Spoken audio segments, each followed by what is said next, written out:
Hello प्यारे बच्चों, आज हम क्लास 4th की आसपास की बुक का पार्ट 9 बदलते परिवार के बारे में पढ़ेंगे। तो चलिए बच्चों शुरू करें। यहाँ निम्मी, सेरिंग और नाजली के परिवार के कुछ चित्र दिए गए हैं। चित्र को देखो और चर्चा करो। नन्हा मेहमान। निम्मी का परिवार बहुत खुश है। उसके यहाँ नन्ही सी छोटी बहन आई है। बच्चों देखिए, यहाँ चित्र में आपको दिखाई दे रहा है ना। हाँ, तो यहाँ इसकी छोटी बहन आई है। तो अब वो लोग हॉस्पिटल से घर जा रहे हैं। चित्रों को देखकर लिखो। निम्मी के परिवार में छोटी बहन के जन्म से पहले कौन कौन थे। तो बच्चों इसमें कौन कौन है लिखना है आपको। निम्मी के दादा दादी, निम्मी के मम्मी पापा, निम्मी के चाचा और निम्मी। अब इस परिवार में कुल मिलाकर कितने लोग हैं। तो आपको इसमें लिखना है, पहले इस परिवार में 6 लोग थे। अब निम्मी की छोटी बहन के जन्म के बाद कुल 7 लोग हो गए हैं। आगे बताओ, छोटी बहन के आने से निम्मी के सभी घर वालों के जीवन में क्या क्या बदलाव आएंगे। जैसे अब निम्मी अपना दिन कैसे बिताएगी। तो बच्चों आपको इसमें ये लिखना है कि अब निम्मी अपनी छोटी बहन के साथ खेलते हुए अपना दिन बिताएगी। माँ अब क्या क्या नए काम करेंगी। आपको लिखना है, माँ अब अपनी छोटी बच्ची के देखभाल का नया काम करेंगी।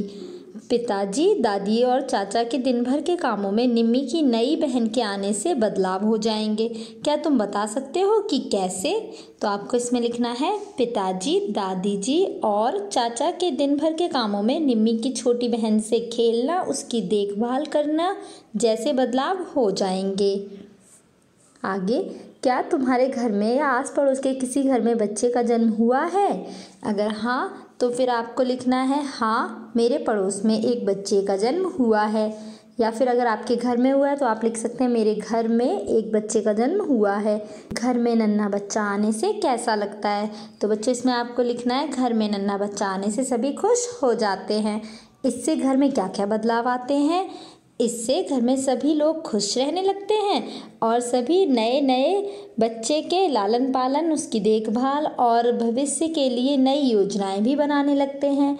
तुम्हारे या किसी रिश्तेदार के घर में जो बच्चा सबसे छोटा है उसके बारे में कुछ बातें पता करो और लिखो। आपको इसमें पता करना है, आपके घर में अगर कोई हुआ है या रिश्तेदार में किसी का कोई बेबी हुआ है तो जैसे उसका जन्म कब हुआ। तो आप लिख सकते हैं कि उसका जन्म कब हुआ था। जैसे उसका जन्म 1 सप्ताह पहले हुआ है। वह लड़का है या लड़की है। तो इसमें भी आप लिख सकते हैं कि लड़का है या लड़की। तुम्हारा उससे क्या रिश्ता है। तो आप उसमें बता सकते हैं कि अगर लड़की है तो वो मेरी बहन है या जो भी है। उसका जन्म कहाँ हुआ है। तो उसका जन्म बच्चों आपको लिखना है, उसका जन्म अस्पताल में हुआ है। वह शक्ल में किससे मिलता या मिलती है। तो अगर वो जिससे भी मिलती है आपको लिख देना है कि वह शक्ल में अपनी मम्मी से मिलती है या फिर अपने भाई से, पापा, किसी से भी। उसके बालों का रंग कैसा है। तो उसका रंग लिख देना है आपको। उसकी आँखों का रंग कैसा है। तो इसमें भी आपको लिख देना है कि उसकी आँखों का रंग काला है, भूरा है, जैसा भी होगा वैसा आप लिख देना। क्या उसके दांत हैं। उसे खाने में क्या देते हैं। तो आपको इसमें लिखना है कि उसके दांत नहीं हैं और उसे खाने में उसे दूध पिलाते हैं। अभी उसकी लंबाई कितनी है। तो आपको उसकी लंबाई लिख देनी है। उसकी लंबाई करीब 2 फुट है या 1.5 फुट है, इस तरीके से लिख देना है। बच्चा दिन में कितनी देर सोता है। तो ये बच्चों आपको ऑब्जर्व करना है कि वो कितनी देर सोता है। ज़्यादातर बच्चे 7-8 घंटे सोते हैं। तो आप लिख देना, बच्चा दिन में 8 घंटे सोता है। वह क्या क्या आवाज़ें निकालता है। तो आप इसमें लिखना कि वह रोता है और तरह तरह की आवाज़ें निकालता है। वह किसके पास ज़्यादा रहता है। वह बच्चा अपनी मम्मी के पास ज़्यादा रहता है। अपनी कॉपी में बच्चे का एक फ़ोटो चिपकाओ या चित्र बनाओ। यहाँ पे बच्चों आपको फ़ोटो चिपकाना है या चित्र बनाना है। बदली हो गई। सेरिंग के बाबा को उनके ऑफिस से चिट्ठी मिली। उसमें लिखा है कि उनको ऊंचा पद मिला है और अब उन्हें दूसरे शहर जाना है। तो इसमें क्या हुआ है बच्चों, ट्रांसफ़र हो गया है उसके पापा का दूसरी जगह पर। तो सोचो, अब सेरिंग के बाबा ने अपने घर वालों को चिट्ठी दिखाई तो घर के अलग अलग लोगों को कैसा लगा होगा। ये चिट्ठी देखकर कुछ लोग खुश हुए होंगे और कुछ लोग उदास भी हो सकते हैं। बाबा की बदली होने के कारण सेरिंग के परिवार में क्या क्या बदलेगा। तो बच्चों जब किसी का ट्रांसफ़र हो जाता है तो बहुत सारे बदलाव आते हैं, जैसे उस इंसान को वहाँ रहने जाना पड़ता है और बच्चों का भी स्कूल में एडमिशन की ये सब होता है। जैसे वो जहाँ पहले पढ़ रहा है तो उसे अब दूसरी जगह एडमिशन लेना होता है, बहुत सारे बदलाव आते हैं। तो आपको इसमें लिखना है शेरिंग के परिवार में कौन कौन से उसके पापा के नए घर में जाएंगे, मतलब कौन कौन से सदस्य हैं जो उसके साथ जाएंगे उनके पापा के साथ। तो आपको लिखना है शेरिंग की माँ, बहन और शेरिंग अपने पापा के घर में रहेंगे। शेरिंग अब किस स्कूल में जाएगा? शेरिंग अब नए स्कूल में जाएगा। क्या शेरिंग के दोस्त बदलेंगे? तो इसमें आपको लिखना है हाँ, शेरिंग के दोस्त बदलेंगे। क्या तुम्हारे परिवार में भी किसी को काम के कारण नई जगह जाना पड़ा था? अगर हाँ तो आपको हाँ लिखना है, अगर नहीं तो नहीं। तुम्हें यह बदलाव कैसा लगा? चर्चा करो। इसके बारे में आपको घर में चर्चा करनी है। क्या तुम्हारी कक्षा या स्कूल में भी दूसरी जगह से बच्चे आए हैं? यदि हाँ तो उनसे बातचीत करो कि वे कहाँ से आए हैं। तो अगर आप जिस भी बच्चे से बात करोगे वो आपको बताएगा पहली जगह का स्कूल कैसा था, उन्हें यहाँ क्या क्या नया लगा, क्या उन्हें यह बदलाव अच्छा लगा, या आपको अपने फ्रेंड से पता करना है। शादी है। आज नाजली के यहाँ सब बहुत खुश हैं, उसके बड़े चचेरे भाई की शादी है। बच्चों जब शादी होती है घर में तो बच्चे खुश होते हैं ना, बहुत ज़्यादा खुशियों का माहौल होता है पूरा। बताओ क्या इस शादी के कारण नाजली के परिवार में कुछ बदलाव होंगे? क्या क्या बदलाव होंगे? जिस घर से नाजली की नई भाभी आई हैं क्या उस परिवार में भी कुछ बदलाव हुए होंगे? क्या क्या? तो आपको इसमें लिखना है हाँ, उस घर को एक नया दूल्हा मिला, परंतु उनकी बेटी दूसरे घर अपने ससुराल में रहने चली गई। सभी लोगों को उसकी बहुत याद आएगी। तुम भी अपनी माँ, चाची या मामी से पता करो कि वे उनकी शादी से पहले कहाँ रहती थीं। तो ये आपको अपने घर में पता करना है। ओके बच्चों, चलिए आगे। तब उनके परिवार में कौन कौन थे?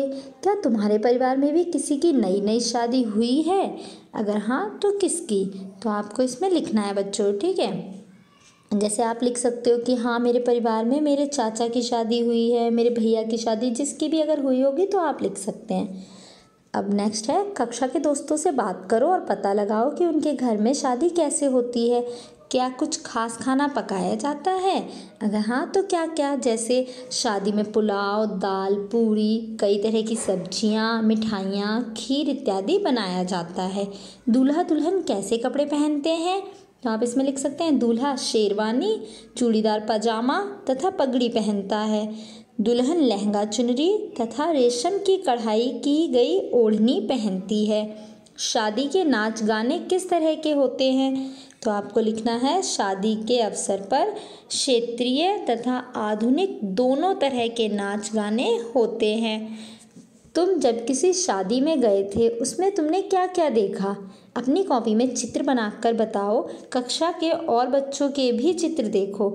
हमने देखा कि निम्मी, शेरिंग और नाजली के परिवार में अलग अलग कारणों से बदलाव हुए। बदलाव के कारण लिखो। जैसे बच्चों निम्मी के परिवार में क्या बदलाव हुआ था, तो आपको लिखना है निम्मी के परिवार में नई बच्ची के जन्म होने से बदलाव आए। शेरिंग के परिवार में उसके बाबा के नए शहर में बदली हो जाने से बदलाव आया। नाजली के परिवार में उसके चचेरे भाई की शादी होने से नई दुल्हन आई, नया सदस्य बढ़ा उनके घर में। अब आगे, क्या परिवारों में बदलाव कुछ और कारणों से भी हो सकते हैं? पता करो किन किन कारणों से। जैसे बच्चों इसमें आप लिख सकते हैं जैसे परिवार के किसी सदस्य की नौकरी लगने से बदलाव आ सकते हैं, या किसी सदस्य के अच्छे स्कूल में एडमिशन होने से भी बदलाव आ सकते हैं। इस तरीके के आप लिख सकते हो। और इसमें ये भी आ सकता है किसी की मृत्यु होने से भी परिवार में बदलाव आ जाते हैं। नेक्स्ट है 3 बड़े लोगों से बात करो, एक तुम्हारे परिवार से, एक तुम्हारे दोस्त के परिवार से और एक अपने पड़ोसी के परिवार से। उनसे नीचे दिए गए प्रश्न पूछो और तालिका में भरो। तो इसमें जो भी प्रश्न दिए हुए हैं ये आपको पूछने हैं अपने आसपास के लोगों से, परिवार से और दोस्तों के परिवार से। आपका परिवार कितने सालों से यहाँ रह रहा है? तो ये आपको अपने परिवार से पूछना है कि आप लोग यहाँ कितने सालों से रह रहे हैं, और यहाँ आने से पहले आपका परिवार कहाँ रहता था, उस जगह का नाम लिखना है। आज आपके परिवार में कितने लोग हैं? जितने सदस्य आपके घर में हैं उतने सदस्यों की गिनती यहाँ लिखनी है। आपके परिवार में 10 साल पहले कितने लोग थे, ये भी आपको लिखना है। सेम यही क्वेश्चंस बच्चों आपको अपने दोस्त से पूछने हैं और आसपास के परिवार से भी पूछने हैं। प्रश्न है बच्चों, आपके परिवार में 10 सालों में जो बदलाव हुए हैं उनके क्या कारण हैं। जैसे कोई से भी कारण जो आपने पहले पढ़े, इस तरीके से आप लिख सकते हो जो भी कारण हुए होंगे। इन बदलावों से आपको कैसा लगता है, ये भी आपको अपना अनुभव यहाँ पर लिखना है। मेरा परिवार कल, आज और कल, सभी के परिवार किसी न किसी कारण से बदलते रहते हैं। देखें तुम्हारा परिवार भी बदला है कि नहीं। जब तुम्हारे दादा दादी या नाना नानी तुम्हारे जैसे छोटे थे तब भी क्या तुम्हारा परिवार वैसा ही था जैसा आज है। तो बच्चों ये आपको इसमें लिखना है नहीं, तब मेरा परिवार आज जैसा नहीं था। उस समय परिवार में ज़्यादा सदस्य थे, परंतु मैं, मेरी बहन और मेरी मम्मी नहीं रहती थी और उस समय जॉइंट फैमिली रहा करती थी, संयुक्त परिवार। याद है कक्षा 3 में तुमने सीतम्मा के परिवार के पेड़ का चित्र देखा था। तुमने अपने परिवार के पेड़ का चित्र भी बनाया था। चलो फिर से परिवार का पेड़ बनाएं। यहाँ पे बच्चों आपको क्या करना है, अपने फैमिली ट्री बनाना है, अपने परिवार के सदस्यों का एक पेड़ बनाना है। पेड़ बनाते हुए उसमें लिखते जाना है कौन कौन से सदस्य आपके घर में हैं। अपने दादा दादी या नाना नानी से पता करो कि जब वे तुम्हारी उम्र के थे तब उनके परिवार में कौन कौन थे। अपनी कॉपी में उनमें से किसी एक के बचपन के परिवार का पेड़ बनाओ। क्या इस परिवार के पेड़ में तुम या तुम्हारे भाई बहन, माता पिताजी कहीं नज़र आ रहे हैं? तो इसमें आपको लिखना है नहीं। अब तुम अपने परिवार का पेड़ अपनी कॉपी में बनाओ। तो आपको बनाना है आपके परिवार में इस वक्त कितने सदस्य हैं, उतने ही सदस्य उस पेड़ में बनाने हैं। इस पेड़ में अब तुम कहाँ हो, आज तुम्हारे परिवार में कौन कौन है, तुम्हारे दादा दादी या नाना नानी कहाँ हैं। तो इसमें आपको लिखना है इस पेड़ में मैं सबसे नीचे हूँ या बीच में हूँ, आप लिख सकते हैं इसमें। और आज हमारे परिवार में जितने भी सदस्य हैं, 4 हैं, 5 हैं, जितने भी हैं उतने सदस्य रहते हैं। और आपको लिखना है जैसे मेरे दादा दादी अगर तुम्हारे साथ रहते हैं तो लिखना है मेरे दादा दादी मेरे साथ रहते हैं। और अगर वो गांव में रहते हैं तो आपको लिखना है मेरे दादा दादी और नाना नानी गांव में रहते हैं। अब बताओ तुम्हारे आज के परिवार का पेड़ तुम्हारे दादा दादी, नाना या नानी के बचपन के पेड़ से किस तरह अलग है। तो इसमें आपको लिखना है मेरे परिवार के पेड़ में कम लोग हैं, जबकि दादा दादी या नाना नानी के बचपन के पेड़ में ज़्यादा लोग एक साथ रहते थे। स्कूल में वापसी, तुम कहाँ तक पढ़ाई करना चाहते हो। तो बच्चों ये आपको अपनी मर्ज़ी से लिखना है कि आप कहाँ तक पढ़ना चाहते हैं। तुम्हारे मम्मी पापा ने कहाँ तक पढ़ाई की है, ये आपको अपने मम्मी पापा से पूछकर लिखना है। तुम्हारे दादी या नानी को कहाँ तक पढ़ाई करने का मौका मिला था, ये आपको अपनी दादी या नानी से पूछकर लिखना है। तुम्हारी दादी और नानी की शादी किस उम्र में हुई थी, ये भी आपको दादी और नानी से पूछकर लिखना है। और अगर दादी और नानी नहीं है तो आप इस बात को अपनी मम्मी से भी पूछ सकते हैं। क्या तुमने किसी ऐसे कानून के बारे में सुना है जो लड़कियों और लड़कों की कम से कम किस उम्र में शादी हो के बारे में बात करता है। तो बच्चों इसमें आपको लिखना है हाँ मैंने सुना है। उस कानून के अनुसार लड़कियों की शादी कम से कम 18 वर्ष की उम्र में तथा लड़कों की शादी कम से कम 21 वर्ष की उम्र में होनी चाहिए। इसमें आपको ये लिखना है। बहुत सी ऐसी लड़कियां हैं जिनकी शादी 18 साल की आयु से पहले ही कर दी जाती है। इनमें से बहुत सी लड़कियों को तो स्कूल भी छोड़ना पड़ता है। रंगारेड्डी जिले की सुशीला के समान ऐसी बहुत सी लड़कियों की सच्ची कहानियां हैं जिन्होंने फिर से स्कूल जाना शुरू कर दिया। सुशीला को आगे पढ़ने के लिए पंचायत की तरफ से मदद मिली। पंचायत का कहना था कि बच्चों के खेलना और पढ़ना बहुत ज़रूरी है, उनकी बचपन में ही शादी नहीं करनी चाहिए। आंध्र प्रदेश में लोगों का एक समूह विशेष कैंप लगाता है। इस कैंप द्वारा कम उम्र की शादीशुदा लड़कियों को फिर से स्कूल भेजने में मदद की जाती है। जंगम्मा और चिट्टी कहती हैं हम पढ़ना चाहती हैं और अपने पैरों पर खड़ी होना चाहती हैं। बच्चों कई ऐसी लड़कियां भी हैं जिन्हें स्कूल में नहीं भेजा जाता है और उनकी जल्दी ही शादी कर दी जाती है, जो कि बहुत गलत है, ऐसा नहीं करना चाहिए। तो अब देखिए इसमें क्या क्या है। क्या तुम्हारे आसपास कुछ ऐसे बच्चे हैं जिनका स्कूल छूट गया है, बात करके पता करो कि क्या वे फिर से पढ़ना चाहते हैं। तो ये बच्चों आपको अपने आसपास के इलाके के बच्चों से पता करना है। अगर हाँ तो फिर आपको लिखना है हाँ कुछ ऐसे बच्चे हैं जिनका स्कूल छूट गया है, और अगर नहीं तो आपको लिख देना है नहीं कोई भी ऐसा बच्चा नहीं है।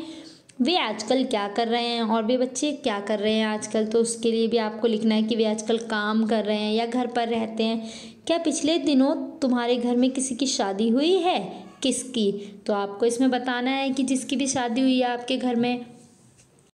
पता करो दूल्हा दुल्हन की उम्र क्या थी, तो आप इसमें लिख सकते हैं दूल्हा की उम्र 25 साल और दुल्हन की उम्र 22 साल थी, या जो भी हो आप वो उम्र उनसे पूछकर लिख लेना। उन्होंने किस तरह के कपड़े पहने हुए थे, जैसे दुल्हन ने क्या पहना था वो आपको लिखना है, और दूल्हे ने क्या पहना था वो भी आपको लिख देना है, और भोजन में क्या क्या बनाया गया था, और ये तो आपने वहाँ खाया ही होगा तो आपको अच्छे से पता होगा, तो इसलिए आप यहाँ पर अच्छे से लिख लेना।